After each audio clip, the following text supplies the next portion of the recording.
ಇವತ್ತಿನ ವಿಷಯ ಡಯಾಬಿಟಿಸ್.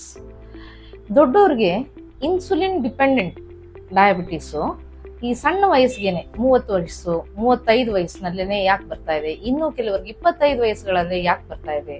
ಒತ್ತಡ ಈ ಟೆನ್ಷನ್ನು, ಟಾರ್ಗೆಟ್ ಮಾರ್ಕೆಟ್ಸು ಮತ್ತೆ ಈ ರ್ಯಾಂಕ್ ಬರಬೇಕು ಅನ್ನೋಂಥ ಹಾವಳಿ ಏನ್ ಜಾಸ್ತಿ ಆಯ್ತು, ಅವಾಗಿಂದ ಈ ಡಯಾಬಿಟಿಸ್ ಅನ್ನೋ ಕಾಯಿಲೆ ಜಾಸ್ತಿ ಆಗ್ತಾ ಬಂತು. ಈ ಸ್ಟ್ರೆಸ್ ಒಂದೇ ಕಾರಣ ಡಯಾಬಿಟಿಸ್ ಆಗೋದಕ್ಕೆ.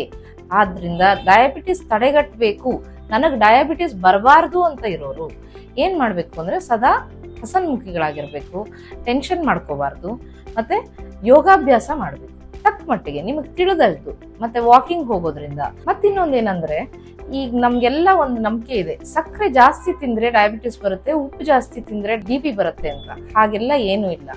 ಈ ಉಪ್ಪು ಜಾಸ್ತಿ ತಿಂದ್ರೆ ಖಂಡಿತ BP ಬರುವಂತ ಸಾಧ್ಯತೆ ಇದೆ. ಅಂದ್ರೆ ಸಕ್ಕರೆ ಜಾಸ್ತಿ ತಿನ್ನೋರ್ಗೆ ಡಯಾಬಿಟಿಸ್ ಬರುತ್ತೆ ಅಂತ ಇಲ್ಲ, ಆದ್ರೆ ಉಪ್ಪು ಜಾಸ್ತಿ ತಿಂದ್ರೂ ಡಯಾಬಿಟಿಸ್ ಬರೋ ಸಾಧ್ಯತೆ ಇದೆ. ಆದ್ರಿಂದ ಖಂಡಿತವಾಗ್ಲೂ ಉಪ್ಪನ್ನ ಕಡಿಮೆ ಮಾಡ್ಬೇಕು. ಸಕ್ಕರೆ ಬೇಡ, ಅದ್ರ ಬದಲು ಬೆಲ್ಲನ ಉಪಯೋಗಿಸೋದ್ರಿಂದ ತಕ್ಕ ಮಟ್ಟಿಗೆ ಸಿಹಿ ಅಂಶ ಸೇರುತ್ತೆ. ನನಗೆ ಎಷ್ಟೋ ಜನ ವಯಸ್ಸಾದವರು ಗೊತ್ತು, ಇವತ್ತಿಗೂ ಅವರು ಯಾವುದೇ ಸಿಹಿ ಪದಾರ್ಥ ಇಲ್ದಿರ ಅವ್ರ ಊಟ ಮುಗಿಯಲ್ಲ, ಆದ್ರೆ ಅವ್ರಿಗೆ ಡಯಾಬಿಟಿಸ್ ಇಲ್ಲ.